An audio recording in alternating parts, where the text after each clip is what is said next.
예. 자, 한 주 동안 여러 가지 힘들고 어렵고 마음 불편했던 것들이 있으셨을 텐데요. 마음만은 편한 자세로 오늘 제 설교에 집중하시면 좋겠습니다. 마음만 이런 자세예요. 마음만. 오늘은 그리스도인의 세상 이해하기 세 번째 시간입니다. 복음교역자에 있는 말씀을 제가 다시 읽고 시작합니다.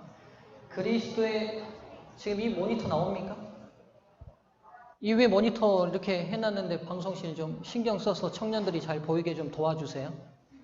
예. 우리 청년들이 얼마나 중요한데. 예. 나옵니까 이제? 그리스도인의 종이라면 훨씬 더 중대한 하나님의 사업을 함에 있어서 준비하는 일에 소홀히 해서 되겠는가? 또 영혼을 구원하는 방법을 몰라서야 되겠는가?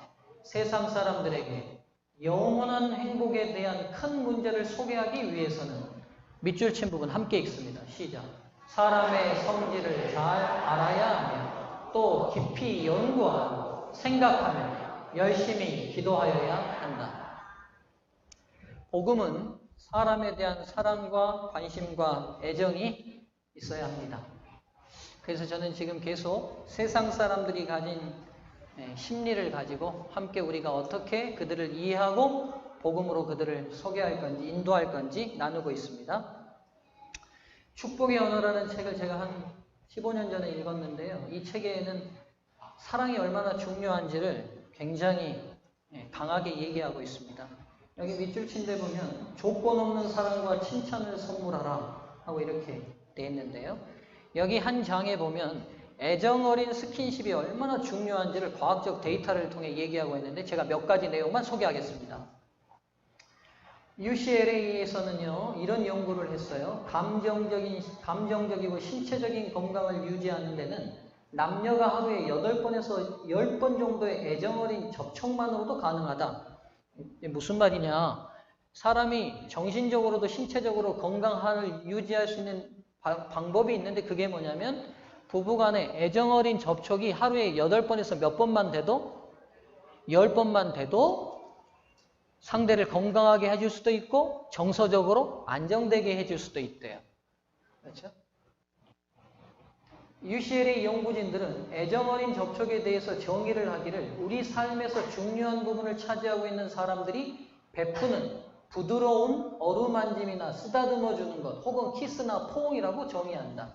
그러니까 남편이나 아내나 부모나 혹은 가까운 친구들이 만나서 간단하게 스킨십, 안아주고 포옹해주고 쓰다듬어주고 이런 것들이 하루에 8번에서 10번만 돼도 사람을 건강하게 하고 정서적으로 안정적으로 만든다는 겁니다.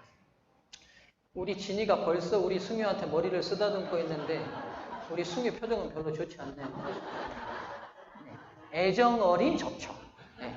기분 나쁜 접촉 말고 애정 어린 접촉을 하시는. 그런 의미에서 우리 옆분들의 손을 진짜 사랑의 마음을 담아 한번 꼭 좀 만져주시면 좋겠습니다.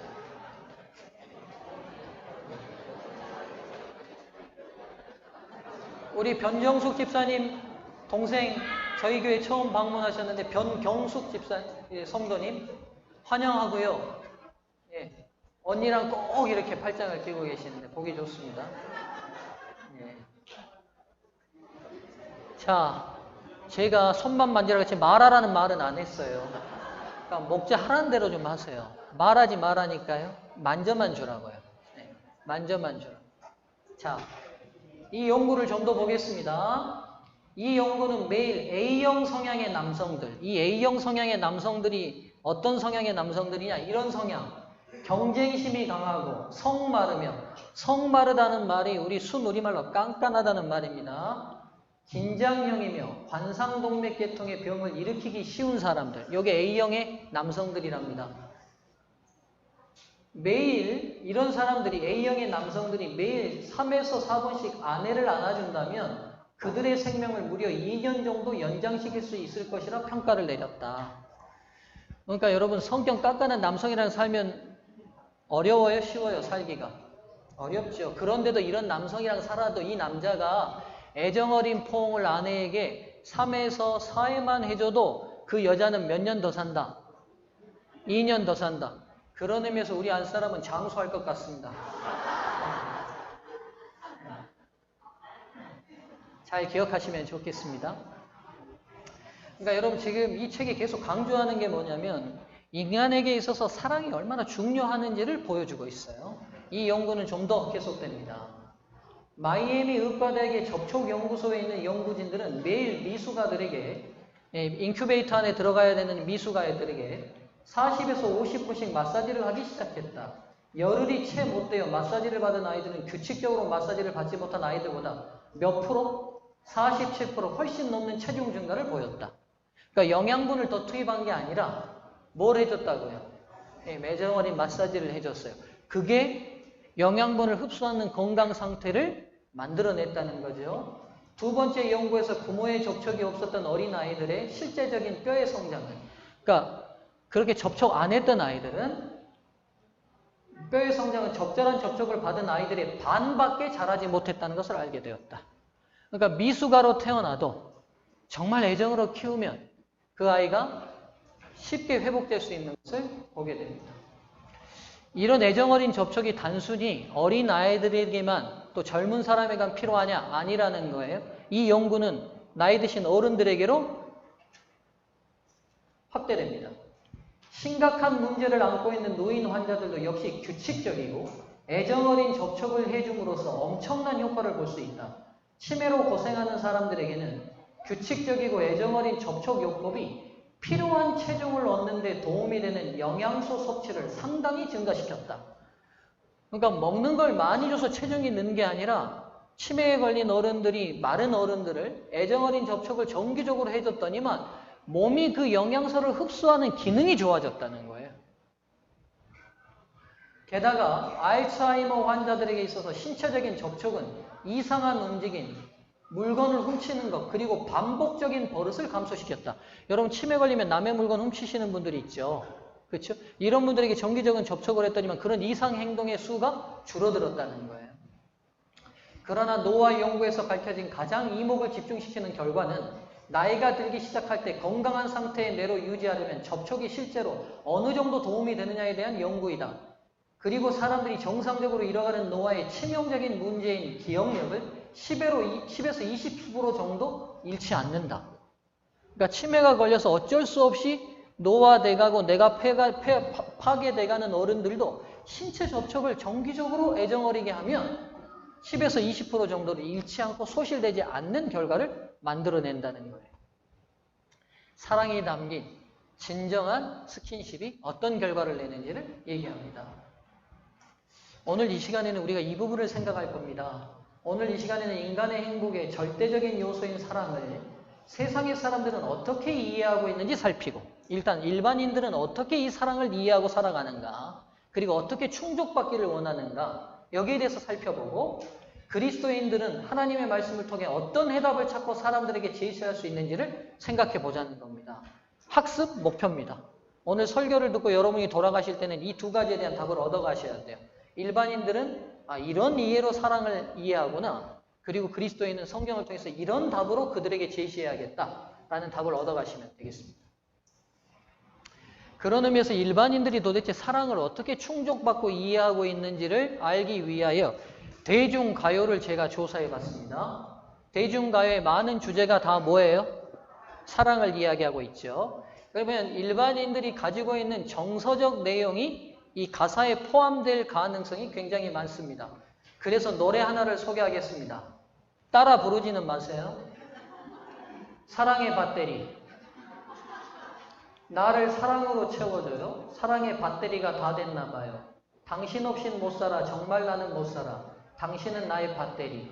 얼짱이 아니라도 좋아요. 몸짱이 아니라도 좋아요. 나만을 위해 줄 당신이 바로 내겐 짱이랍니다. 한 번 더 나를 안아주세요. 가슴이 터지도록 안아주세요. 사랑의 약발이 떨어졌나 봐. 당신이 필요해요. 웃는 분은 굉장히 공감되시는 분들이에요. 지금 배터리가 당이 떨어지신 분들인데. 지금 이 노래가 제시하는 내용 중에 굉장히 현대인을 이해하는 중요한 요소가 있습니다. 제가 정리해 보겠습니다.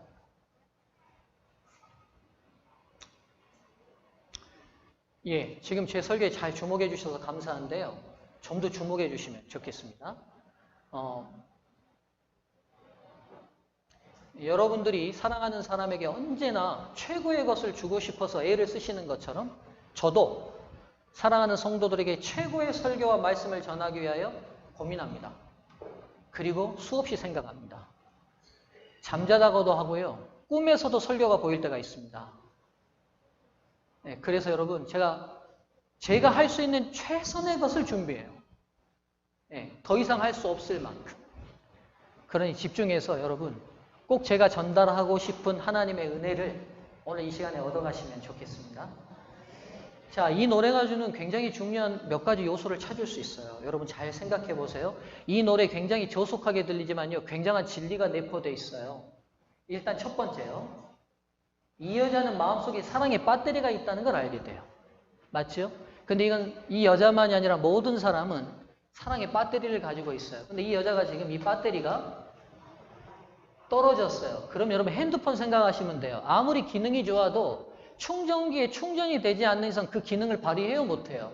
못하죠. 사람도 똑같아요. 이 작사가가 그걸 염두에 둔 거예요. 자기가 살아보니까 사람이 사랑 노릇하고 행복하게 살려면 뭐가 충전돼야 되더라? 아, 사랑이 충전돼야 되더라. 근데 알고 보니까 발전기가 아니야. 내 안에는 사랑이 충전기만 있는 거야. 충전기는요. 누구로부터 뭘 받아야 돼요? 공급을 받아야 돼요. 여러분 이 작사가가요. 그냥 지은 거 아니에요. 제가 볼 때는. 나름 인생의 쓴맛 단맛 다 겪고 내린 그 나름의 인생의 의미를 여기에 담은 거예요.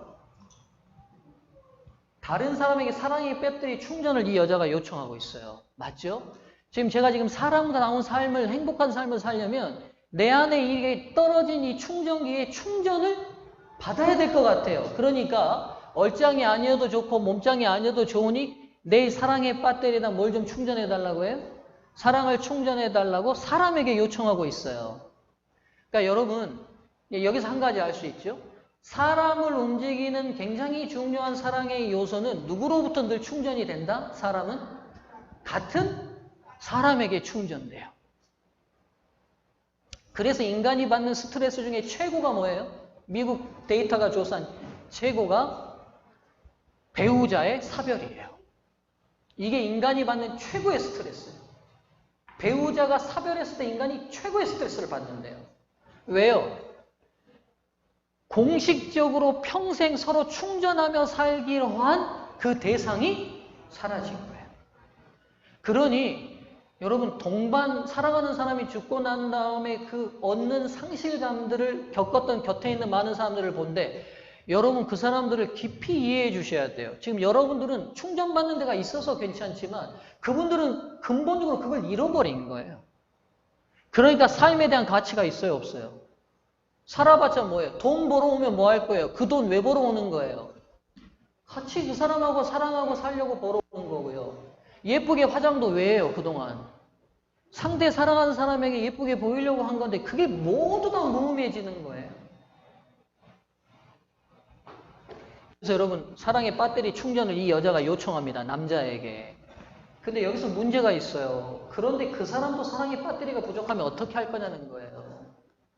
이선희 집사님 저 좀 사랑해 주세요. 제가 요청을 했어요. 근데 이선희 집사님도 지금 배터리가 제로야. 그럼 나한테 줄 게 있어요? 없어요? 줄 게 없어요.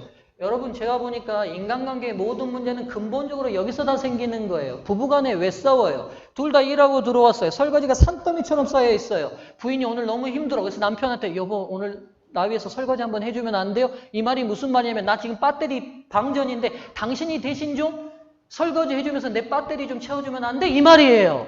근데 눈치 없는 남자들은 그 얘기 알아들어요? 못 들어요? 나나 알아듣지 여러분 남편들은 잘 못 알아들어요. 못 알아들어요. 알아듣는다 할지라도 문제는 뭐냐면 상대편이 방전 나 있으면 줄 수가 없어요.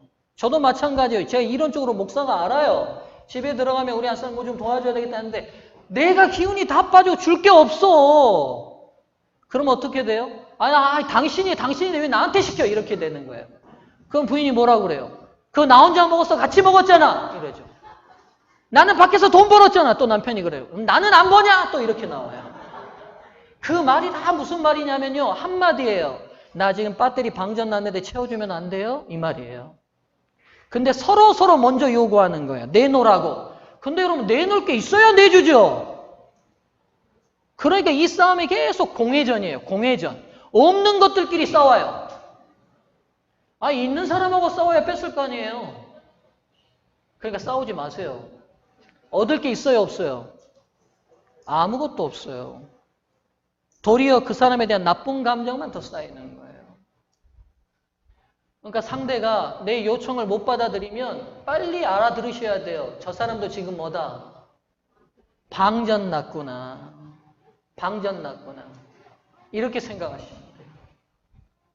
이제 제가 한 사람을 소개할 겁니다. 엄마하고 딸이 등장하는데요. 이 엄마하고 딸이 서로 그 문제가 있어서 TV 프로그램에 상담을 신청했어요. 어떤 내용인지 한번 보시죠.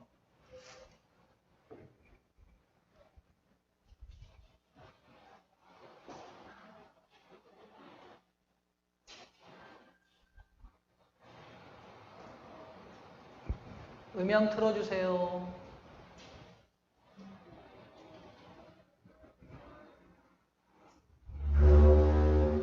인터넷에 검색하는 TV가 검색하는 이유가 있어요. 왜냐하면 제가 사람을 이해하고 싶은데 여기 나오는 대부분의 사람들이 이런 고민들을 안고 나오는데 여기 나오는 100% 사연 중에 약 99.9%는 제가 볼 때 금방 제가 앞에서 설명드렸던 그 문제입니다. 근데 지금 이 엄마하고 딸하고도 문제가 생겼어요. 딸이 지금 계속 사랑을 요청하는데 엄마가 여기서 아주 매정하게 끊어요. 이제 이분들의 얘기를 좀 더 들여다볼게요.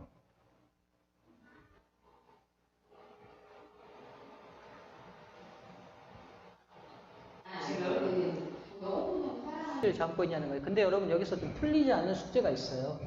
이 지금 앵커들이 엄마에게 물어요. 사랑하냐고. 근데 뭐라고 그래요, 엄마가? 자식 사랑하지 않는 부모가 있냐고. 아유 참 어이없는 질문을 받았다는 것처럼 얘기해요. 근데 왜 사랑하는데 안 되냐는 거죠. 이제 제가 정리를 해볼게요. 이런 심리, 인간 사회의 관계 속에서 어떤 심리가 작용하냐면 이런 틀이 작용해요. 자, 보면서요. 계속 인간관계 속에서 내 안에 충전된 사랑을 소모하며 살아갑니다. 이걸 요즘 용어로는 감정노동이라고 말해요. 선임들이 들어오면 어떻게 해야 돼요? 웃으면서. 여러분 환영합니다. 어서 오세요. 뭐 도와드릴까요? 막 이렇게 하는데 오늘 내 마음과 관계없이 계속 그렇게 상대에게 친절을 베푸는 것은 내 사랑이 계속 소모되는 거거든요. 그렇잖아요. 고객들에게든 누구에게든지 사회가 복잡해지면서 우리의 소모하는 사랑량이 굉장히 많아지고 있어요. 예전에 농경사회는요. 아침에 눈 뜨면 어디로 가면 되냐면 밭에 가면 돼요. 논에 가면 돼요. 사람을 부딪히면서 내 감정과 관계없는 일을 할 필요가 없었다고요. 못 신고 풀 뽑으면 되는데 막 풀한테 보면서 웃어주고 말해주고 이럴 필요가 없잖아요. 근데요. 산업사회가 되면서 우리가 아주 다양하게 감정노동에 시달려요. 그러니까 이 감정노동에 시달린다는 말은 뭐냐면 내 안에 사랑이 있어야지만 돼요. 억지로라도. 근데 없는 사랑을 자꾸 끄집어내다 보니까 우리가 어떻게 돼가느냐? 사랑이 계속 더 많이 소모되는 방전 상태가 이어져 가는 거예요. 이해되죠? 자, 그래서 꼭 뭐가 필요하냐면 현대인일수록 사랑이 충전받는 충전소가 꼭 필요해요. 현대인일수록. 그래서요, 우리 모두는요, 집에 돌아오거나 어디로 돌아오면, 안식처로 돌아오면, 나에게 충전해줄 대상을 꼭 찾게 돼 있습니다. 왜냐하면 어디로부터 공급받는 거니까요? 같은 사람에게 공급받아야 되니까요. 그래서 나에게 사랑을 줄 사람을 만나면요, 충전이 돼요. 그래서 보통 집에 가면 누가 충전해줘요? 엄마나 아빠가, 가족들이 충전을 해줘요. 그러니까 충전이 돼요. 그러면 또 그 다음날 어떻게 돼요? 다시 일상으로 돌아가서 충전된 사랑을 가지고 감정 소모를 해가면 또 사는 거예요. 맞죠? 이게 이제 보통의 현대인들이 살아가는 일상의 룰이에요. 심리적인 순환 관계인데 보통 사람들이 이제 어디서 문제들이 생기냐면 여기서 문제가 생겨요. 지금 엄마와 딸도 여기서 문제가 생겼어요. 딸이 지금 엄마에게 가서 사랑의 충전을 요청하죠. 사랑의 충전을 요청하는 딸을 엄마는 뭐예요? 여기서 거부해 버렸어요. 그러니까 지금 이 거부는 엄밀히 따지면요. 엄마가 지금 복수하고 있다는 말은 뭘 의미하냐면 내 배터리도 방전됐으니 딸인 네가 나를 채우라고 얘기하고 있는 거예요. 거부가 아니라 내가 방전 났으니 나도 충전이 필요하다는 요청을 딸에게 하고 있는 거죠. 자, 다시 정리해보죠. 딸아이는요, 사랑의 충전이 필요합니다. 그래서 엄마에게 요청했어요. 엄마는 딸아이의 사랑 충전 요청을 거부했습니다. 여기서요. 왜 엄마는 딸을 사랑한다고 말하면서 딸의 사랑을 달라는 요청을 거부하느냐는 거예요. 제가 답을 다 드렸어요. 우리가 다 이해됩니다. 엄마도 지금 뭐가 난 거예요? 엄마도 방전 난 거예요. 여러분 자식 안 사랑하는 부모가 어디 있어요? 저도 우리 아이들 사랑하는데요. 저도 모르게 짜증 섞인 말을 할 때가 있고 실증 날 때가 있어요. 그러니까 여러분, 저와 여러분을 빨리 인정하셔야 돼요. 저와 여러분들은요, 충전 없이는 살 수 없는 존재예요. 충전 없이는 살 수 없어요. 사랑의 충전 없이는. 그래서 여러분 이렇게 정리할 수 있습니다. 먼저 인정해야 될 첫 번째는 이겁니다. 인간은요, 사랑의 발전기가 없어요. 그러니까 내 안에 금방 이용자가 조언을 할 때 잠깐 제가 볼 때는 잘못한 조언이 있어요. 무조건적으로 부모는 주는 사람이죠? 아니요, 여러분. 부모도 사람이에요. 무조건적으로 주려면요, 무조건적으로 사랑이 자가 발전돼야 돼요. 근데 여러분, 인간은 절대로 사랑의 발전, 자가 발전을 할 수 없어요. 충전되니까 주는 거예요. 오늘 모든 세상의 부모들이 자식을 사랑하는 이유는 한 가지예요. 우리가 누구한테 그 사랑을 받았어요? 부모에게 그 사랑을 받았어요. 그러니까 자식 사랑하지요. 맞잖아요. 그러니까 우리도 충전된 부모의 사랑으로 자식을 사랑하는 것 뿐이지 우리가 없는 사랑을 끄집어내서 만들어내서 사랑하는 게 아니라고요. 그러니까 조건 없는 무조건적인 사랑을 인간이 할 수 있다. 이 의식을 먼저 버리셔야 돼요. 현대인들의 모든 인간관계의 문제가 풀리지 않는 건 이 문제에서 시작돼요. 당신이 먼저 사랑해 보세요. 누가 그러면 해결 안 될지 누가 하나 모르나요? 알아요. 내가 먼저 이해하면 되죠. 내가 먼저 사랑하면 되죠. 내가 먼저 수용해 주면 되죠. 우리가 이론적으로 모르시는 분 있어요? 그런데 왜 안 돼요?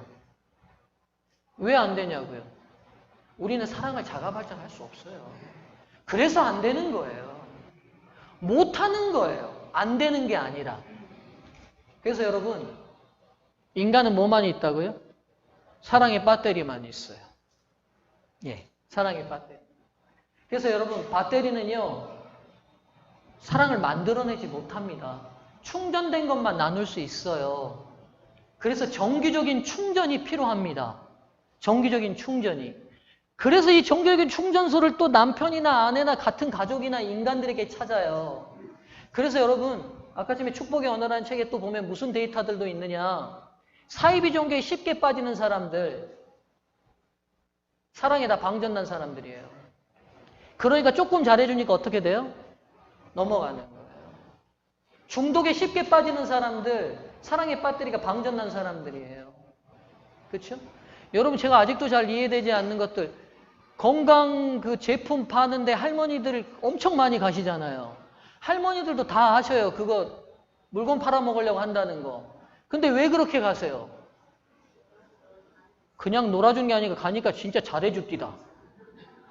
얼마나 진짜 자기 어머니처럼 잘해주는지 안마해주고 만져주고 오셨다고 환영해주고. 그러니까 충전됐으면 되는 거예요. 그러니까 넘어가는 거예요. 여러분, 그래서요, 여기서 중요한 요소를 한 가지 찾아야 됩니다. 모든 문제를 해결하기 위해서는요, 사랑의 배터리는 인간에게 의지하지 않으셔야 돼요. 뭐가 필요해요? 사랑의 발전소를 찾아야 합니다. 이겁니다. 이게 이제 일반적으로 위에까지는 일반인들이 다 아는 살아가는 상식들이에요. 그러나 성경이 가지고 있는, 성경을 통해 하나님을 믿는 그리스도인들은 이 세 번째 눈이 있는 거예요. 뭐가 있다는 거예요, 우리에게는? 사랑을 충전시키는 인간만 있는 게 아니라 사랑을 근본적으로 만드신 하나님이 계시다는 거예요. 이게 뭡니까? 태양이에요. 이거는요, 달이에요. 우리가 밤에 달빛을 보면 뭐가 참 좋다고 말해요? 달빛 참 좋다고 말합니다. 맞는 말이에요? 틀린 말이에요? 틀린 말이에요. 왜요? 예, 요즘 애들이 더 똑똑하네요. 맞아요. 달빛 자체는 스스로 빛과 열을 내지 못합니다. 오직 달이 빛을 내는 유일한 방법은 뭐냐면 태양을 받아서 반사하는 거예요.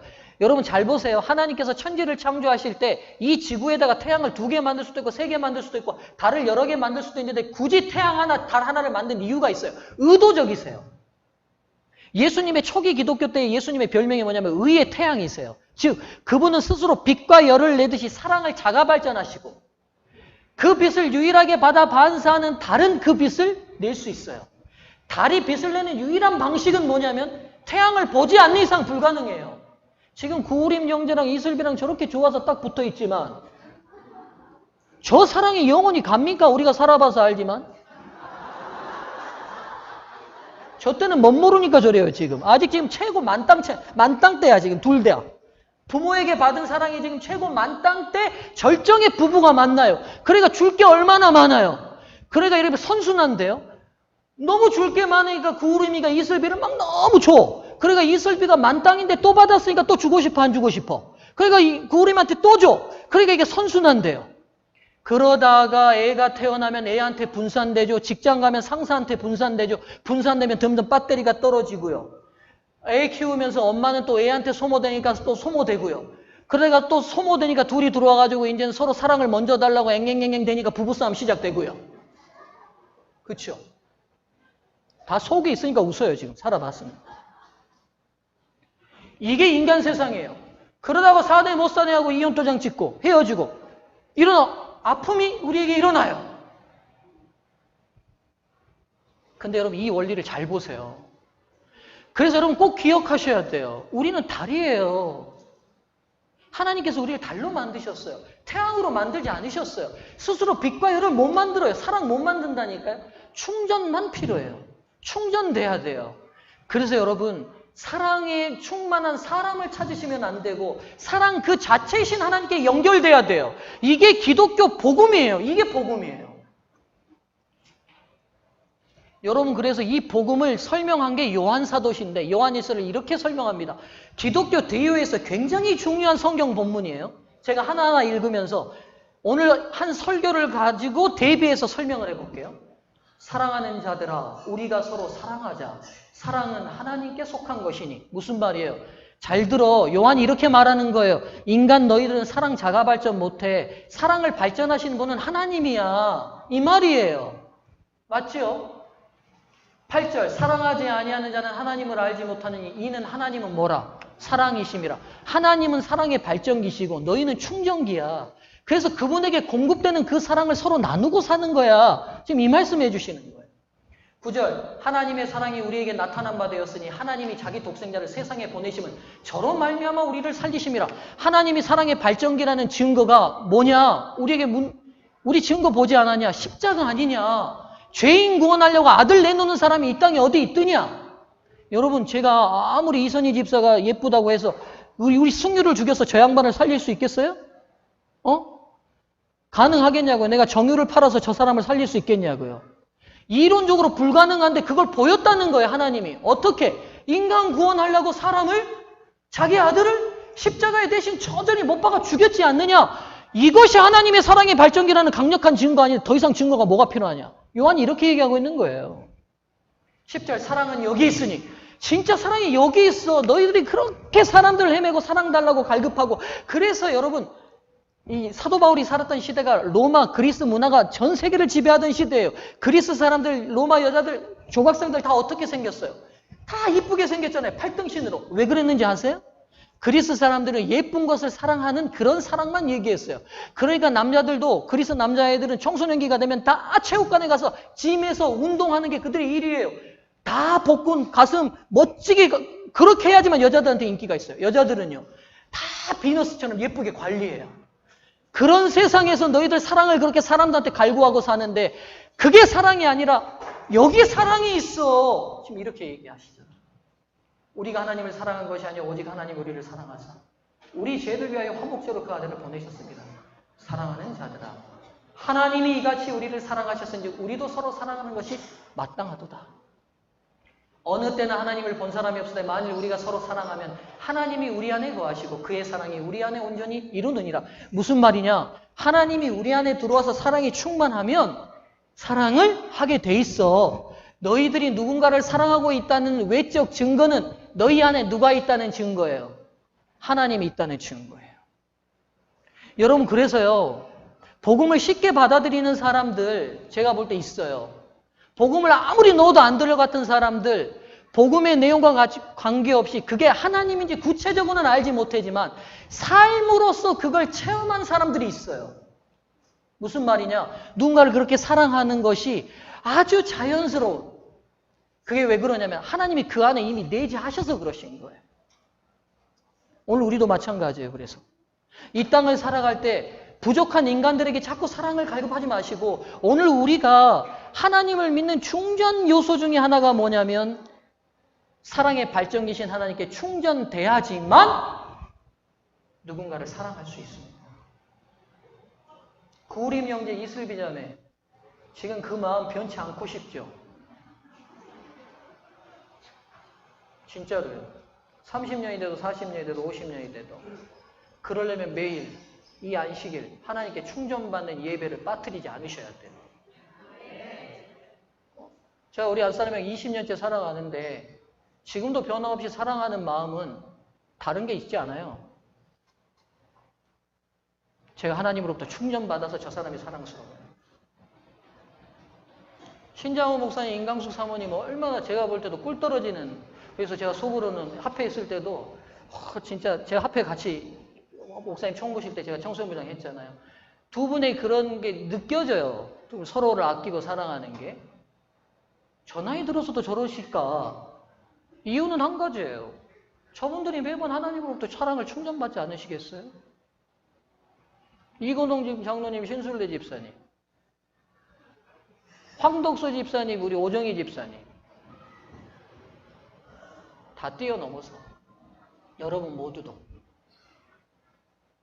그 사람이 나를 사랑할 만한 뭔가가 있어서가 아니라 하나님으로부터 충전받으니까 사랑할 수 있는 거예요.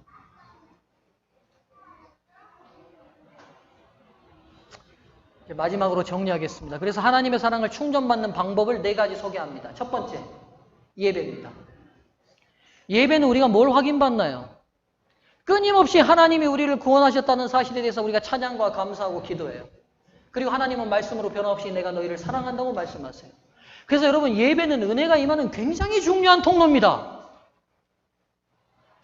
그래서 예배를 귀하게 여기셔야 돼요. 귀하게 여기셔야 돼요. 예배 참석하고 안 하는 것을 아주 쉽게 여기지 마시고, 이게 오늘 내 행복과 직결되는 굉장히 중요한 충전소라는 사실을 기억하셔야 돼요. 아멘이 그거밖에 안 나옵니다. 예배는 하나님이 우리를 충전하는 굉장히 중요한 통로라는 사실을 기억하시기 바랍니다. 두 번째입니다. 말씀 연구입니다. 하나님이 직접적으로 우리 앞에 말씀하시는 유일한 통로는 성경입니다. 성경이에요.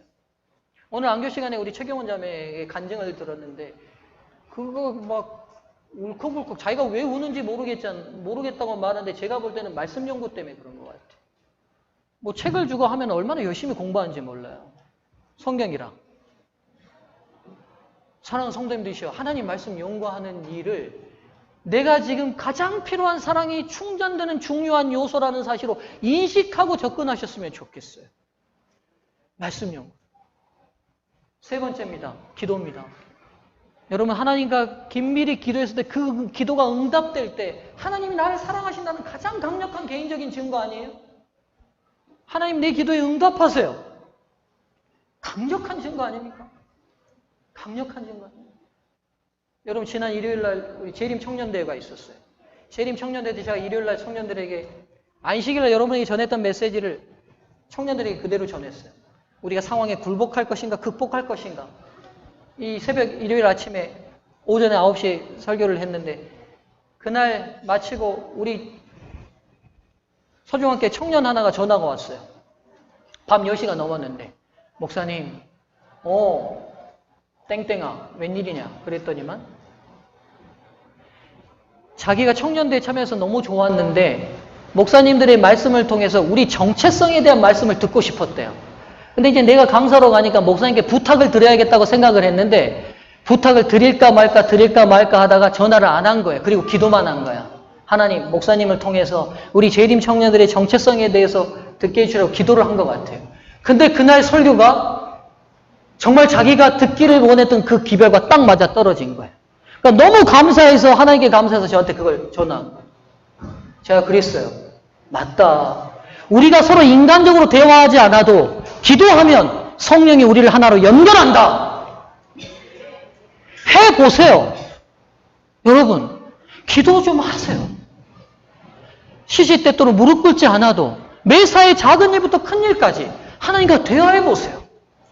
대화해보세요. 하나님이요, 별거 아닌 것도 다 응답하십니다. 필요하시면 꼭 들어주십니다. 그리고 그분이 살아계심을 우리에게 경험하게 하십니다. 세 번째, 마지막 네 번째입니다. 사랑의 봉사입니다. 여러분, 하나님의 사랑이 충전되는 가장 중요한 네 번째 요소 중에 하나는요, 사랑의 봉사를 행하는 겁니다. 누구처럼요? 예수님이 하셨던 것처럼. 여러분, 이상하죠? 봉사하면 배터리가 떨어지는 건데 왜 충전이 돼요? 아니요. 하나님의 마음으로 사랑의 봉사를 하면 하나님이 다시 그 자리를 채우십니다. 시간이 없어서 다 찾지는 않겠지만 이게 근거되는 네 가지의 성경절입니다. 근거되는 네 가지. 예배부터 잠깐 짧게 보겠습니다. 오라 우리가 굽혀 경배하며 우리를 지으신 여호와 앞에 무릎을 꿇자. 대저 저는 우리 하나님이시오. 우리는 그의 기르시는 백성이며 그의 손의 양이라. 너희가 오늘날 그 음성 듣기를 원하노라. 우리가 하나님 앞에 무릎 꿇고 나아가면 그분이 우리에게 사랑을 충전하시겠다고 약속하십니다. 여러분 믿으십니까? 예, 믿으시는 모든 이들에게 이 약속이 이루어질 걸 믿습니다.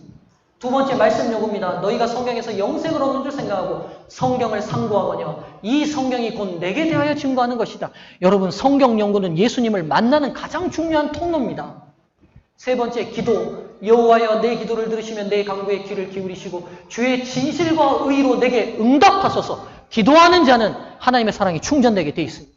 네 번째, 사랑의 봉사. 수고하고 무거운 짐진 자들아 다 내게로 오라. 내가 너희를 쉬게 하리라. 쉬게 하고 우리를 충전시키겠대요. 근데 그 다음 성격들이 중요해요. 나는 마음이 온유하고 겸손하니 나의 뭘 메고 배우래요? 멍에를 메고 배우래요. 이게 무슨 말이냐? 그리스도가 이 땅에서 사랑의 멍에를 메고 사셨던 것처럼 너희가 그 사랑의 멍에를 메서 사람들에게 봉사하고 살면 하나님이 너희를 사랑으로 충전시키겠다는 약속이 있습니다.